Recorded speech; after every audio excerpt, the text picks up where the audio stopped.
Aries, hello there, my beautiful friends. We're going to do your general tarot reading for late June 2023. Thank you so much for joining me today.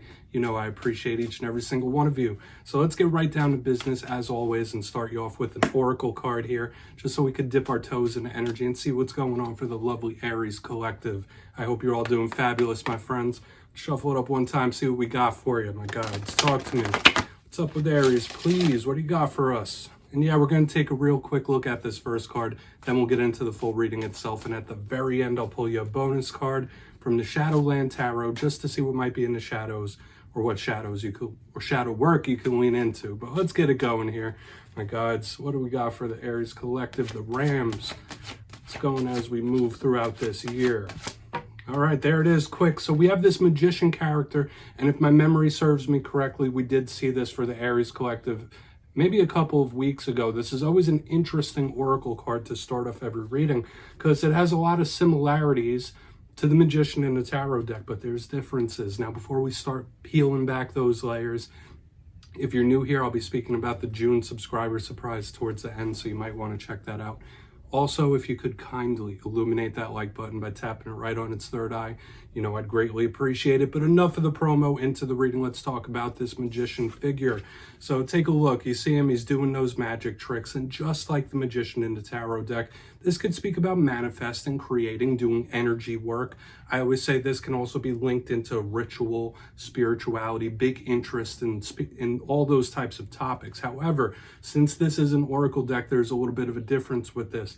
This card has little traces of illusion or the unseen. So it's going to be interesting to see how it plays out. I would say watch out in this time. Keep your head on a swivel.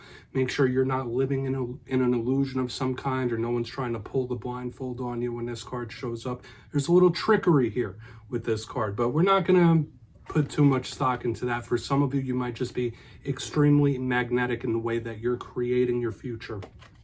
So we'll put that little magician down right there. Let's get into tarot now. I always say that first card doesn't make or break the reading. It's just a footnote. But yeah, we're going to get you 3 of these cards in the upright before we get the intuitive juiciness going. Shuffle it up here one time for you, my beautiful Aries friends. See what's going on, my gods, in late June. So, last week's reading was a little different, and I was picking up different vibes than I normally do from an Aries reading. And trust me, I'm very familiar with Aries energy because I have a whole stellium in my birth chart. My Sun, my Venus, my Mercury, that's besides the point. But last week's reading was titled End of Discussion, and a big thing I was picking up was somebody having their mindset locked on something. We're not discussing it no more. For some of you, there could be certain people or things that you're like, okay, yeah, we're not talking about nothing anymore. Like there was a very putting the foot down type of energy last week. So take from that what you will. I mean, as you know, energies are very fluid, never set in stone. So it could be your energy or someone else you're linked to whenever we do these readings. Let's get you 3 though. All right, and those energies could still bleed over from week to week, but it could be something completely different. Let's see what we got. Okay, we got the 4 of Swords. Okay, something linked to sleep, rest. Once again, a very spiritual type of card we have here starting us off, my friends. Let's get you 2 more. I always find that interesting. So we are at a pause with this first card. This isn't really movement-based, action-based. It's like stopped.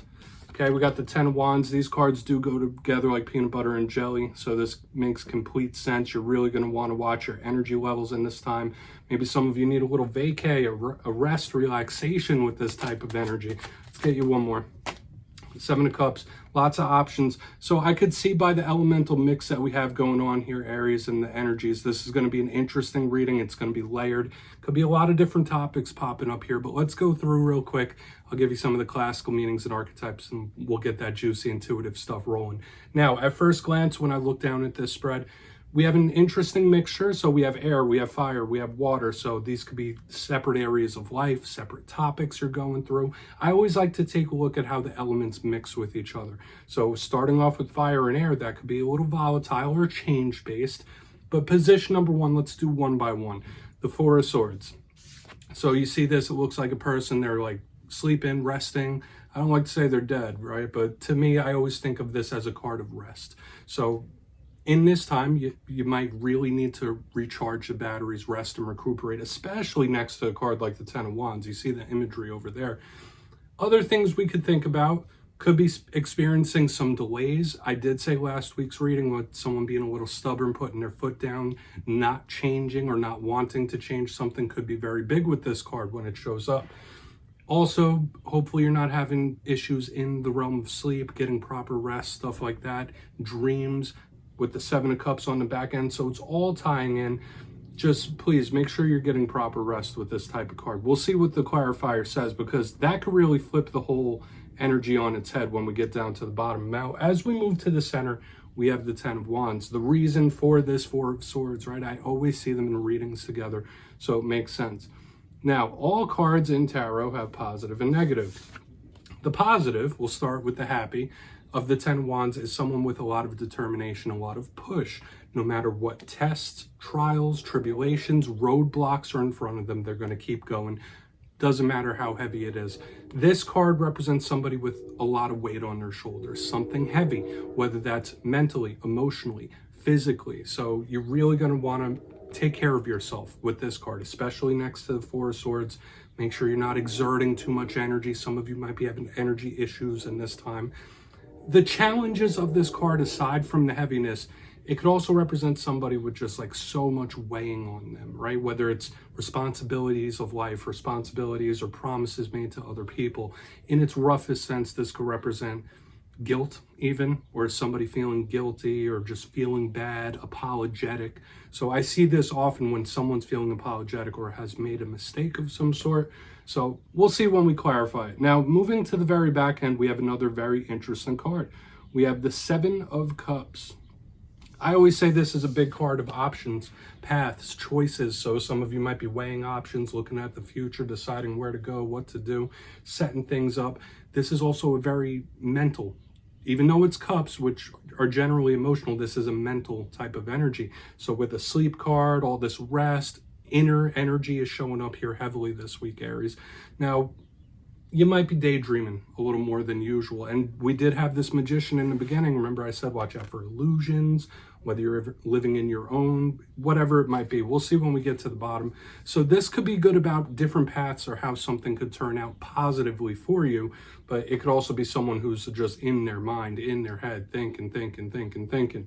So we have a lot to really take a look at here and dissect, whether this is your energy or somebody else's. We got a lot to look at. So with all that being said, let's dive deeper. We're going to jump in and clarify. All right, let's get a good shuffle here for Aries and see what's going on. My guides and spirit team. Yes, my friends, this is where I go intuitive with the message, which means I just tell you how it feels to me. So feel free to do further research or rely on your base knowledge of tarot, because as you know, every single reading is about the reader's interpretation, and I'm just giving you mine. Let's go in on that Four of Swords here. And yes, if you're a reader yourself, please feel free to play along. That's why the box is here. If you're feeling any messages that you want to give to Aries, you could drop it in the comments. I don't mind at all. All right, Four of Swords time. Why is that Four of Swords here? What do we got? Thank you.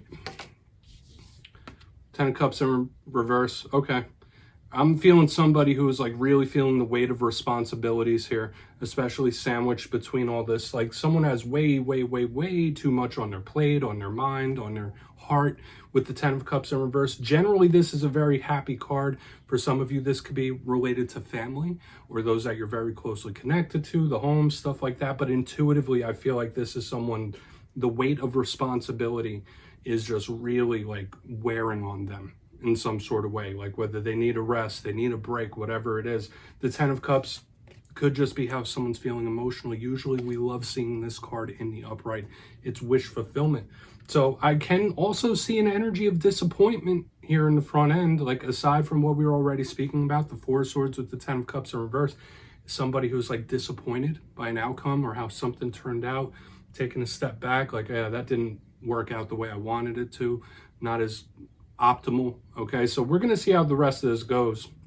Once again, I'm going to keep hammering that point home to a lot of Aries, like, please take care of yourself in this time. Like, don't overload the plate. And as an Aries myself, I know we are very action oriented. Generally, we like to do stuff. We need to get that energy out, but there are limits to that. So please make sure you're using the proper spoons, if you know what that phrase kind of means. We're going to move over to the Ten of Wands. There is that little energy of regret though, okay? Whether it's somebody else or yourself. We'll see if it shows up more in the spread. Let's go in on that 10 of Wands. Also, need to mention it, 10s in tarot usually represent the close of a cycle. Okay, how something turned out. Let's see why that 10 of Wands is here. Really want to get over to that 7 of Cups. Okay, thank you. I mean, this feels good. So, I mean, linking to that first thing, like somebody overloading their plate. We have the Wheel of Fortune in the upright underneath this 10 of Wands. So to me, this is some sort of like huge breakthrough, like where the struggle is worth it, or all the hard work you've put in, or all the effort, or all the things we were speaking about here, all the responsibility is worth it. There's like a lucky break here, or like a breakthrough. And I'm loving this, okay? I'm really loving this energy right here in the center. Now, of course, it could also link into cycles, karmic cycles, the way things are ending or shaping up. But I love the Wheel of Fortune in any position, even if it was in the reverse. So to me, I feel like a lot of Aries could experience various different breakthroughs in this time, whether it's via personal relationships, whether it's work, anything that you put a lot of your focus into and energy into. Even if it's tough, even if it's not easy, there could be a lot of breakthroughs to be had, right? I'm picking that up here big time, like a massive energy of a breakthrough, which I really like, okay? And I'm not going to really cloud up this message. I could give other things like, yes, all three of these cards could represent the close of a cycle, but I feel like an effort being worth it, okay? Which is really nice. We're going to go over to the 7 of Cups. Then we'll do a quick little recap before we get into the shadow card. Interesting reading.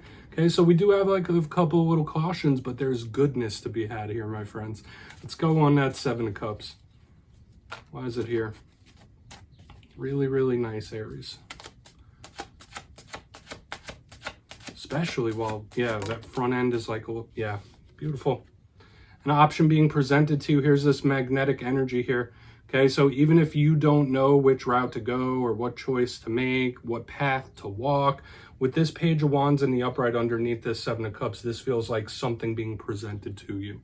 Okay, like someone coming magnetically. I was picking that up for you like 3-4 weeks ago, that a lot of Aries have a magnetic energy to them in this time. So of course, you're still going to want to put forth effort in whatever it is you want or whatever it is you want to attain. But right here on the back end, like something is going to be presented to you like very soon. That's a big vibe here. The Page of Wands could represent you, okay? You might be talking options with people. Like, okay, we got to do this, we got to do that. Where do we want to go? What do we want to do? So there can be some important discussions or talks being had. But for a lot of you, I feel like an option is going to be put in your lap here. Pages could represent new cycles as well. So whereas we have this ending energy, we have new, so much goodness here to be had, Aries. And I feel like for a lot of you, there can be that lucky break or breakthrough coming in, which is nice. In whatever area of life is really taking up a lot of your energy and focus. So let's go through and do a quick recap. I know I was giving a lot of different messages here. Only take what hits for you. But we'll get into the shadow portion in a second. If you kindly look in the box, position number 1 here, we have the 4 of Swords with the 10 of Cups in reverse. To me, this did feel like someone that has a lot of weight on their shoulders. Someone feeling a little run down by all the responsibility they have. Another portion of you, I was getting that vibe that there might be someone you're linked to that's feeling some sort of regret with how something turned out or how it shook out. It wasn't optimal in their eyes when we were having this energy in the front end. But please make sure you're not overloading yourself in this time. Aries can tend to do that, all right? Now, moving to the center, we have the 10 of Wands with the Wheel of Fortune, right? And just as I'm cautioning not to overload yourself, we have this energy of like it being worth it, right? A lot of work, a lot of effort, a lot of struggle even being worth it, because we have this energy of a breakthrough right here, or a lucky break. It just feels really, really good to me, especially as we push to the back end. We got the 7 of Cups, options, choices with the Page of Wands. So I feel like for a lot of you, it's more magnetic than anything, that things could be presented to you, whether it's a conversation with someone you care about or an opportunity of some sort. This is a really good energy here on the back end that it could be coming to you magnetically. Okay, so meet it in the middle, my friends. For a portion, yeah, it could be plans or important talks, conversations like that. But please take a screenshot if you want to look into that further. I like the breakthrough type of energy. But yeah, let's get a shadow card going here just to put a cherry on top of this reading. Liking the energies, my friends. Liking them a lot. So what do we got for Aries? And yeah, I always like to pull a shadow card. You know that if you watch every week. So what do we got in the shadows for Aries, please? Okay. This deck has some imagery that's interesting, right? There we go. All right, so we have the lovers here in the shadows. So connections, those that we are connected to. Also, the lovers could represent the time we're in right now at the time of this filming, which is Gemini season, technically. So the lovers. What is the shadow side of this card? Yes, it talks about interpersonal relationships and those that we bond with, right? So there is a shadow in regards to that, whether it's trust issues, whether it's somebody that you're still holding on to energetically or holding out hope for. That could be a big thing when we have the lovers in the shadows. But there could be something about a very deep connection you've had that's left unresolved when we see this type of energy showing up in the shadows. For another portion of you, since we are in Gemini season, this card, since it's linked to that zodiac sign, if you're not connected to Gemini, this could easily just represent now, the time we're in, being a little bit of a struggle for whatever reason. Speed bumps, roadblocks, and that's all good. It happens from time to time. But the best way to deal with shadow energies and shadow work is to shine light on it and look at the root cause. So Aries, that's what I have for you this week, my friends. Don't click away just yet, though. I'm going to give you the details of the June subscriber surprise. If you got your name in for the May subscriber surprise, the winners will be announced in my community tab after this week's fire and air readings. But for the month of June, I'll be giving away 2 copies of the beautiful Everyday Witches Tarot. It's one of my favorite decks out there. So if you'd like to get your name in for this, it's 2 simple things. As always, my friends, first, you must be subscribed, which I'm sure you already are. And second, let me know down in the comments, out of all the cards in this week's reading, which one explains how you're feeling currently right now. Which one are you vibing with? You'll be entered to win, and at the end of the month, I'll put the winners in my community tab. As always, my friends, much love, and I'll see you next time.